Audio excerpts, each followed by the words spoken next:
తెలంగాణ రాష్ట్రంలో భూముల వివాదం మళ్ళీ తెరపైకి వచ్చినటువంటి పరిస్థితి నెలకొంది. నిన్న క్యాబినెట్లో తీసుకున్నటువంటి అంశాలు ఇండస్ట్రియల్ పాలసీ సంబంధించినటువంటి అంశాలపై ఇప్పటికే బీజేపీతో పాటు బీఆర్ఎస్ ఇటు రెండు పార్టీలు కూడా తప్పుపడుతున్నటువంటి పరిస్థితి నెలకొంది. ప్రస్తుతం మనతో పాటు ఎంపీ లక్ష్మణ్ గారు ఉన్నారు, వారిని అడిగి తెలుసుకుందాం. సార్, ఇప్పటికే తెలంగాణలో తీసుకున్నటువంటి నిన్న ఇండస్ట్రియల్ పాలసీ సంబంధించినటువంటి విషయాలపై మీరేమంటారు?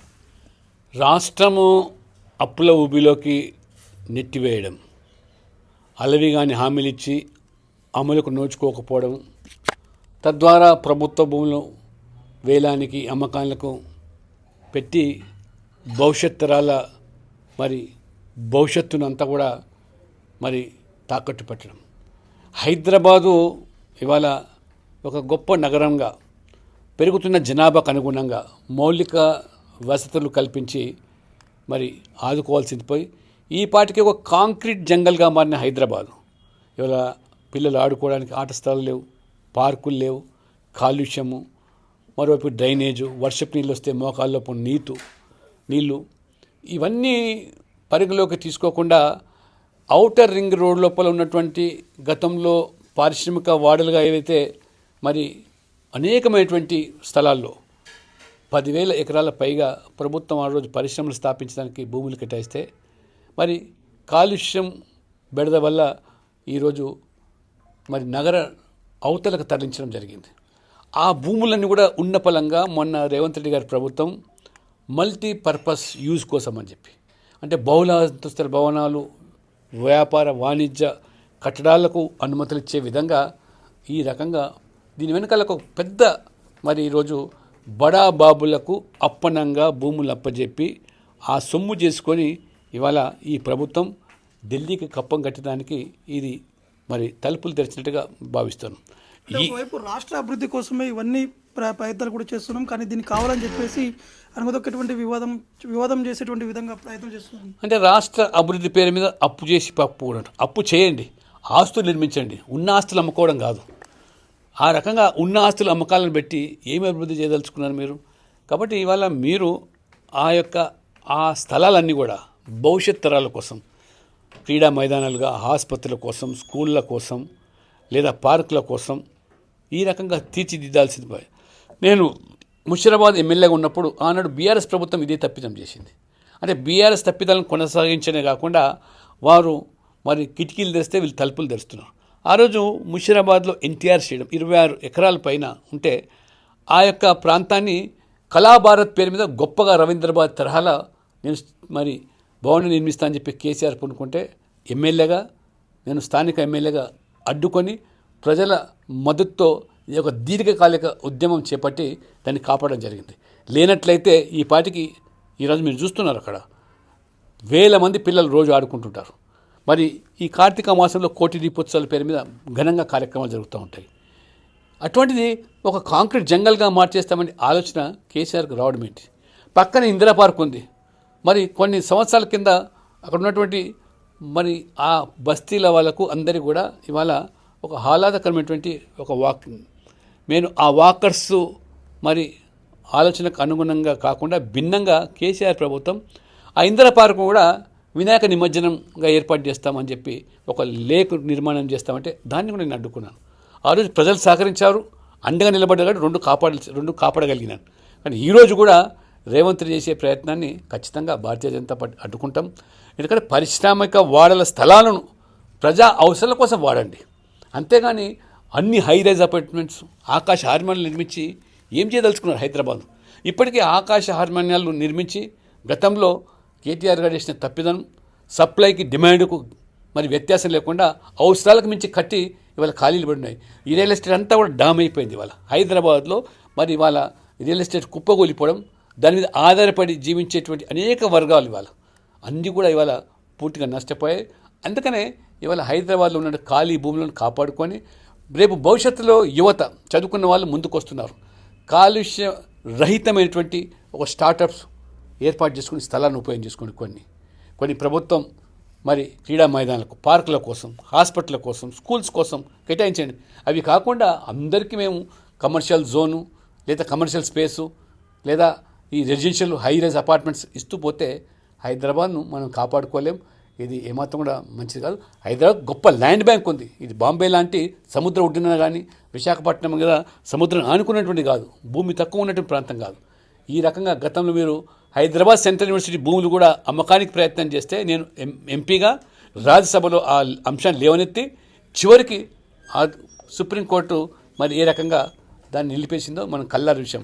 కాబట్టి ఇవాళ ప్రజలు కూడా కోరుకుంటున్నారు, అందరి బాధ్యత, పార్టీ ఒక బాధ్యత గల పార్టీగా, జాతీయ పార్టీగా ఇవాళ కాలుష్య నివారణ కోసం అయితే కానివ్వండి, పర్యావరణ అనుమతులు లేకుండా ఇష్టానుసారంగా ప్రభుత్వం ఈ రకంగా అనుమతి ఇవ్వడం భావ్యం కాదని చెప్పి మేము భావిస్తాం. అంటే మరోవైపు ఇటు ఫార్ములా ఈ కార్యకు సంబంధించినటువంటి విషయంపై కూడా గవర్నర్ అనుమతి ఇచ్చారు విచారణకి. కానీ బీఆర్ఎస్ పార్టీ ఒకటే ఆరోపిస్తుంది, కాంగ్రెస్ బీజేపీ రెండూ కలిసి కావాలని చెప్పి కేటీఆర్పై కక్షపూరితంగా ఈ విధంగా ఇబ్బందులు పెడుతున్నారు అనే విధంగా ఆరోపిస్తున్నారు. దానిపై తప్పు చేస్తే తప్పకుండా చట్టం తన పని చేసుకోపోవాలి, శిక్ష అనుభవించాలి. కాబట్టి ఇది ఆ యొక్క ప్రక్రియ ఏదైతుందో దాన్ని అడ్డుకోవడానికి ప్రయత్నం చేయడం ఏమాత్రం కూడా భావ్యం కాదు. తప్పు చేయకపోతే నిర్దోషిగా బయటికి రావచ్చు. కాబట్టి విచారణకు అనుమతి ఇచ్చినంత మాత్రాన దాన్ని బీజేపీతో ముడిగట్టడం అది నిజంగా మరి ప్రజలు నవ్వుకుంటున్నారు. చట్టం చేసే పనిని పార్టీ పరంగా దాన్ని పొలమడం అనేది మంచి సంప్రదాయం కాదు. సరే, ఇవాళ బీఆర్ఎస్ కాంగ్రెస్ ఏ రకంగా ఈ రెండు పార్టీలు కలిసి మీరు విన్యాసాలు చేశారో, గతంలో రాష్ట్రంలో అధికారాన్ని పంచుకున్నారు, కేంద్రంలో అధికారాలను పంచుకున్నారు, అవసరమైతే బీజేపీని అడ్డుకోవడానికి ఎన్ని మీరు కుట్రలు కుతంత్రాలు పన్నుతున్నారో ప్రజలు అర్థం చేసుకోగలుగుతున్నారు. ఎందుకంటే భవిష్యత్తులో బీజేపీ అధికారులకు వచ్చేదానికి ఆస్కారం ఉందని చెప్పి భావించి ఈ రెండు పార్టీలు ఏదో రకంగా బీజేపీ మీద బుడ్డ జల్లే కార్యక్రమం తప్పితే ఇంతవరకు రేవంత్ రెడ్డి గారు ఎన్నికల ముందు మాట్లాడారే.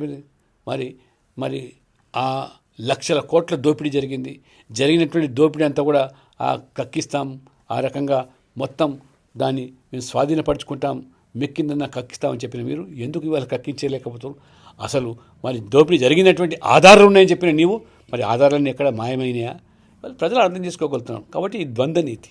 కాబట్టి ఇవాళ కాంగ్రెస్ పార్టీ కూడా ఈ 2 సంవత్సరాల్లో అబాసుపాలైంది. ప్రజలు ఈ పార్టీకి కాంగ్రెస్ పట్ల వ్యతిరేకత.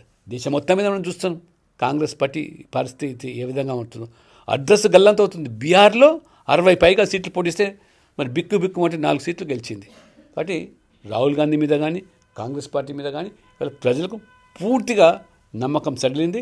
వాళ్ళు కనీసం ప్రతిపక్ష పాత్ర కూడా పోషించలేకపోతున్నారు.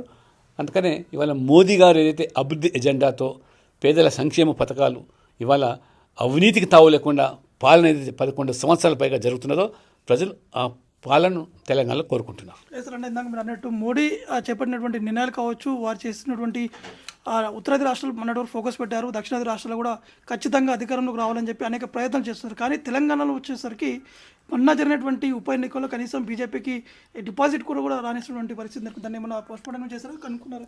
అంటే అది దాని మీద సమీక్ష తప్పకుండా జరుపుతుంది. రాష్ట్ర పార్టీ దాన్ని పరిగణలోకి తీసుకుంటుంది. అయినా జూబ్లీహిల్స్ కూడా ఏనాడు కూడా మేము గెలిచినటువంటి స్థానం కాదు. బట్ ఆశించినటువంటి ఓటు రాలేదని మాత్రం వాస్తవం. అది ఉప ఎన్నిక సహజంగా అధికార పార్టీకి అనుకూలంగా ఫలితాలు వచ్చేటువంటిది ఇది ఆనవాయితీ. అయినా ఇవాళ బీఆర్ఎస్ కాంగ్రెస్ ఈ 2 పార్టీలు బీజేపీనే పనిగట్టుకొని ఇవాళ విమర్శిస్తున్నాయంటే ఎక్కడో వాళ్ళకు ఆందోళన, భవిష్యత్తులో బీజేపీ పాగా వేసేందుకు ఆస్కారం. ఎందుకంటే గతంలో పార్లమెంట్లో 8 సీట్లు గెలిచాం, 35% ఓట్లు సాధించాం.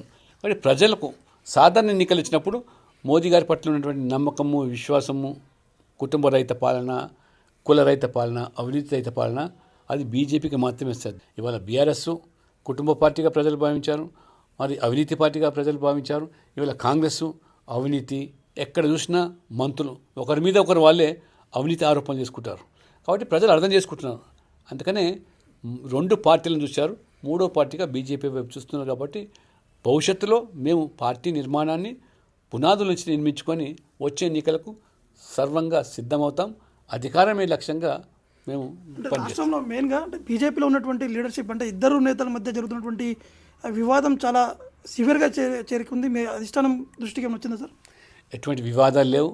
సహజంగా అభిప్రాయాలు ఉంటాయి. మరి అభిప్రాయాలను పరిగణన తీసుకొని పార్టీ సమిష్టి ఆలోచనతో నిర్ణయంతో ముందుకు పోతుంది. కానీ మీరు ఊహించినట్టుగా అటువంటి వివాదాలు లేవు. మరి ఇవాళ కాంగ్రెస్ ప్రభుత్వంలో బాహటంగానే వారు ఒకరి మీద ఒకరు ఏ రకంగా ఆరోపణలు, టెండర్లు నాకు సంబంధించిన శాఖలు మీరెత్తుకుపోతున్నారు అని ఒకరి మీద ఒకరు ఆరోపణలు చేసుకోవడం, మంత్రులు ముఖ్యమంత్రి మీద ఆ రకంగా. అయినా జూబ్లీహిల్స్ కూడా ఏనాడు కూడా మేము గెలిచినటువంటి స్థానం కాదు. బట్ ఆశించినటువంటి ఓటు రాలేదని మాత్రం వాస్తవం. అది ఉప ఎన్నిక సహజంగా అధికార పార్టీకి అనుకూలంగా ఫలితాలు వచ్చేటువంటిది ఇది ఆనవాయితీ. అయినా ఇవాళ బీఆర్ఎస్ కాంగ్రెస్ ఈ రెండు పార్టీలు బీజేపీనే పనిగట్టుకొని ఇవాళ విమర్శిస్తున్నాయంటే ఎక్కడో వాళ్ళకు ఆందోళన, భవిష్యత్తులో బీజేపీ పాగా వేసేందుకు ఆస్కారం ఉంది. ఎందుకంటే గతంలో పార్లమెంట్లో 8 సీట్లు గెలిచాం, 35% ఓట్లు సాధించాం.